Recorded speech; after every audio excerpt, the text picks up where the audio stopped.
بسم اللہ الرحمن الرحیم نحمدہ ونصلی علی رسولہ الکریم والحمد للہ رب العالمین وعنہ قال قیل یا رسول اللہ ما يعدل الجہاد فی سبیل اللہ قال لا تستطيعون فأعاد علیہ مرتين او ثلاث كل ذلك يقول لا تستطيعون ثم قال مثل المجاهد في سبيل الله كمثل الصائم القائم القانت بآيات الله لا يفتر من صلاة ولا صيام حتى يرجع المجاهد في سبيل الله متفق علیہ وهذا لفظ مسلم۔ انہی سے یعنی حضرت ابو ہریرہ رضی اللہ عنہ سے روایت ہے کہ رسول اللہ صلی اللہ علیہ وسلم سے دریافت کیا گیا کہ کون سا عمل اللہ کے راستے میں جہاد کرنے کے برابر ہو سکتا ہے؟ تو آپ نے ارشاد فرمایا تم اس کی طاقت نہیں رکھتے۔ بس انہوں نے آپ کے سامنے یہ سوال 2-3 بار دہرایا تو آپ نے ہر مرتبہ یہی جواب دیتے رہے کہ تم اس کی طاقت نہیں رکھتے۔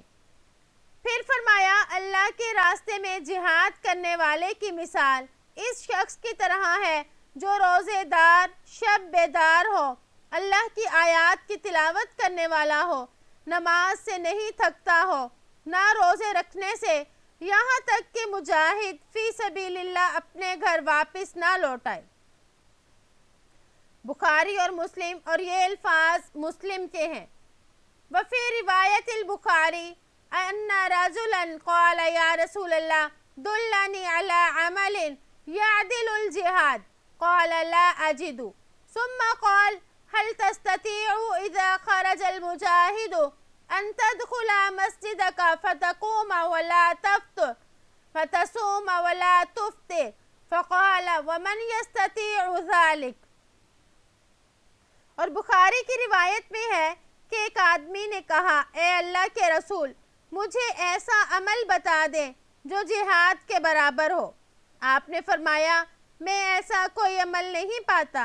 پھر آپ نے فرمایا کیا تم اس بات کی طاقت رکھتے ہو کہ جب مجاہد جہاد کرنے کے لیے نکلے تو تم اپنی مسجد میں داخل ہو جاؤ، نماز کے لیے کھڑے ہو جاؤ، اس میں ذرا بھی سستی نہ کرو، اور روزہ رکھنے والا کبھی روزہ نہ چھوڑے۔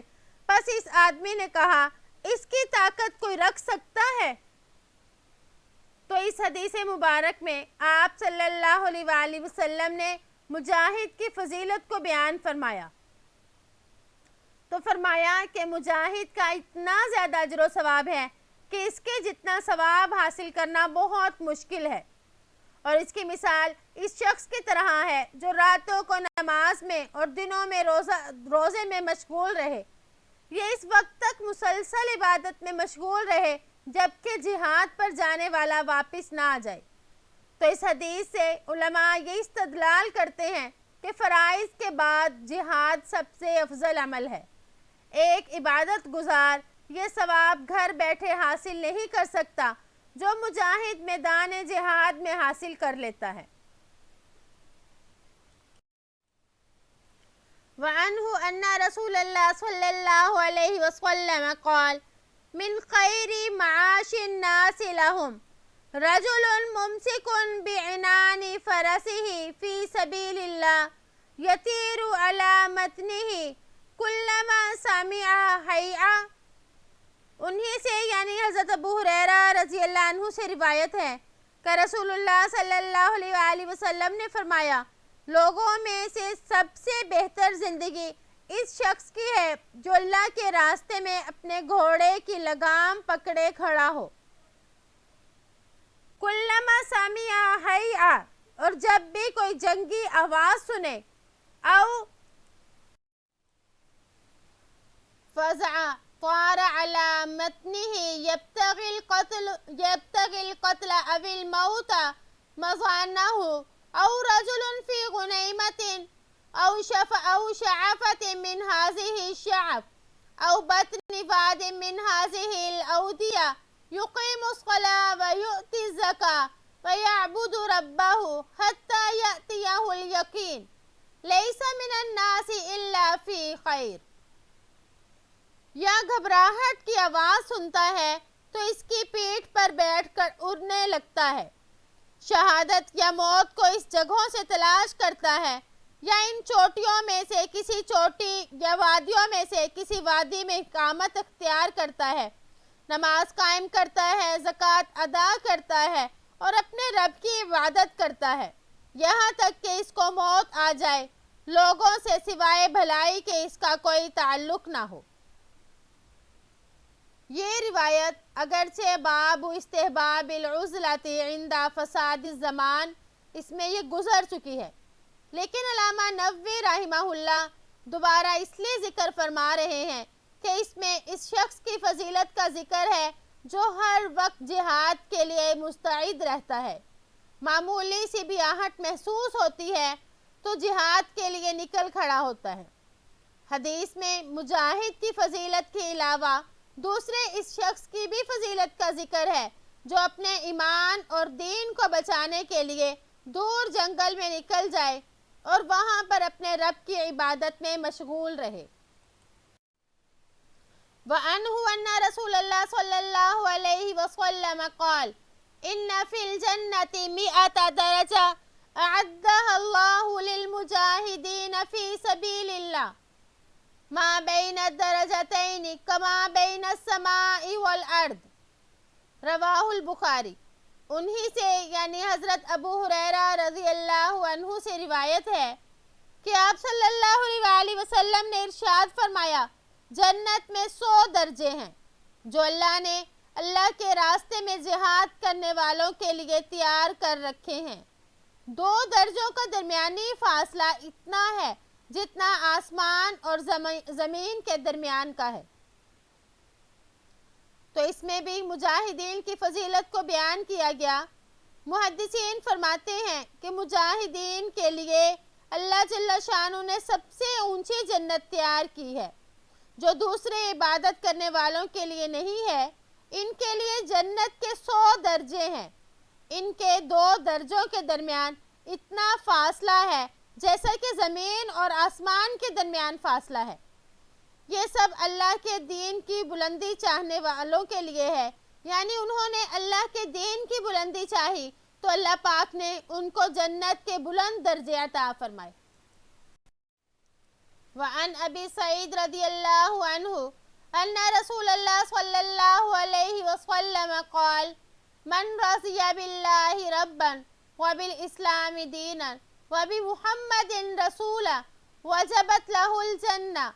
فعجب لها ابو سعید فقال اعدها علی یا رسول اللہ فعادها علی ثم قال وأخرى يرفع الله بها العبد 100 درجة في الجنة ما بين كل درجتين كما بين السماء والأرض. قال وما هي يا رسول الله؟ قال الجهاد في سبيل الله الجهاد في سبيل الله. حضرت ابو سعید خدری رضی اللہ عنہ سے روایت ہے کہ آپ صلی اللہ علیہ وسلم نے فرمایا جو اللہ کے رب ہونے پر، اسلام کے دین ہونے پر اور محمد صلی اللہ علیہ وسلم کے رسول ہونے پر راضی ہو گیا اس کے لیے جنت واجب ہو گئی. حضرت ابو سعید رضی اللہ عنہ نے اس بات پر اظہار تعجب کیا اور کہا اے اللہ کے رسول یہ بات میرے سامنے پھر اعادہ فرما دیں. آپ نے ان کا پھر اعادہ فرما دیا. پھر فرمایا دوسری چیز جس سے اللہ تعالیٰ اپنے بندے کے درجات 100 گنا جنت میں بڑھا دیتے ہیں، حالانکہ 2 درجات کے درمیان اتنا فاصلہ ہے جتنا آسمان اور زمین کے درمیان ہے. حضرت ابو سعید نے پوچھا یا رسول اللہ وہ نیکی کون سی ہے؟ یعنی وما ہی یا رسول اللہ وہ نیکی کون سی ہے؟ تو آپ نے فرمایا اللہ کی راہ میں جہاد کرنا، اللہ کی راہ میں جہاد کرنا. مسلم نے اس کو روایت کیا. علماء اس حدیث سے استدلال کرتے ہیں کہ جنت میں جنتیوں کے درمیان اعمال کے لحاظ سے درجوں میں تفاوت ہوگا. بعض کو اوپر کے درجے ملیں گے جبکہ بعض کو نیچے کے درجے. دخول جنت تو اللہ کی رحمت سے ہوگا، مگر درجات اعمال کے تفاوت کے اعتبار سے ملیں گے۔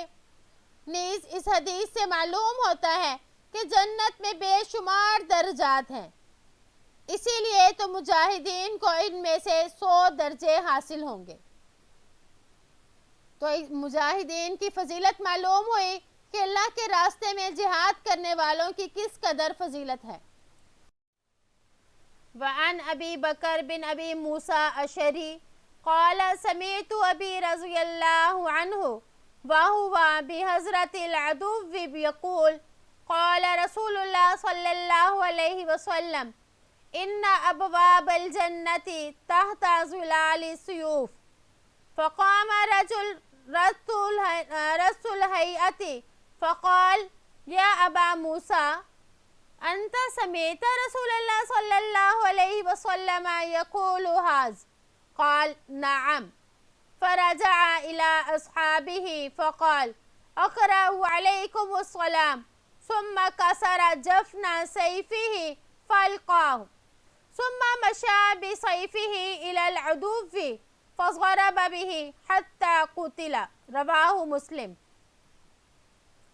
حضرت ابو بکر بن ابی موسیٰ اشعری رحمہ اللہ سے روایت ہے کہ میں نے اپنے والد یعنی حضرت ابو موسیٰ میں نے اپنے والد سے سنا کہ جبکہ وہ دشمن کے سامنے تھے وہ فرماتے تھے کہ رسول اللہ صلی اللہ علیہ وآلہ وسلم نے ارشاد فرمایا ان ابواب الجنت تحت ظلال السیوف کہ جنت کے دروازے تلواروں کے سائے تلے ہیں۔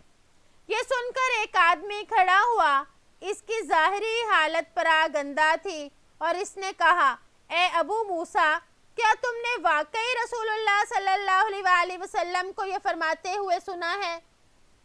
تو انہوں نے کہا ہاں۔ بس وہ اپنے ساتھیوں کی طرف واپس چلا گیا اور کہا میں تمہیں سلام کرتا ہوں یعنی آخری سلام کہتا ہوں۔ پھر اس نے اپنی تلوار کی نیام توڑ کر پھینک دی، پھر اپنی تلوار لے کر دشمن کی طرف چلا، دشمن پر اس سے حملہ کرتا رہا یہاں تک کہ وہ شہید ہو گیا۔ مسلم نے اس کو روایت کیا۔ اس حدیث مبارک میں بھی جہاد کرنے والے کی فضیلت کو بیان فرمایا کہ ان ابواب الجنت تحت ظلال السیوف یعنی جنت کے دروازے تلواروں کے سائے میں ہیں۔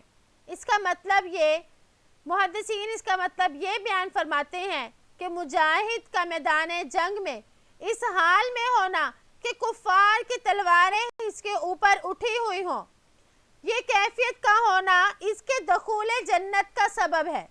ایسی حالت اس بات کی علامت ہے کہ گویا کہ اس مجاہد کے لیے جنت کے دروازے کھل گئے، ادھر اس کو شہادت نصیب ہوئی اور ادھر جنت کے دروازے اس کے لیے کھل گئے اور وہ جنت میں چلا گیا۔ تو آپ صلی اللہ علیہ وآلہ وسلم کا یہ ارشاد سن کر ایک صحابی نے اپنی تلوار کی نیام توڑ دی اور پھر دشمنوں کی صف میں گھس گئے یہاں تک کہ وہ شہید ہو گئے۔ اس حدیث کے جو راوی ہیں یعنی ابی بکر بن ابی موسیٰ، ان کا نام عمر یا عامر ہے اور ان کے بھائی کا نام ابو بردہ ہے۔ یہ دونوں حضرت ابو موسیٰ اشعری رضی اللہ تعالیٰ عنہ کے صحابزادے ہیں اور تابعین میں سے ہیں، اور اسماء الرجال والوں کے نزدیک یہ ثقات میں شمار کیے جاتے ہیں یعنی ثقہ راوی ہیں۔ ان سے بخاری اور مسلم کے علاوہ اصحاب و سنن نے بھی روایت نقل کی ہیں۔ تو اس حدیث میں بھی ہمیں جہاد کی فضیلت معلوم ہوئی کہ جہاد کرنے والوں کے لیے جنت کے دروازے کھل جاتے ہیں۔ امید ہے کہ آپ کو آج کا سبق سمجھ آ گیا ہوگا۔ اللہ تعالیٰ سے دعا ہے کہ اللہ تعالیٰ اپنے دین کے ہر حکم کی محبت ہمارے دل میں بٹھا دے اور ہمیں دین کی خاطر اپنے مال جان قربان کرنا مشکل نہ لگے۔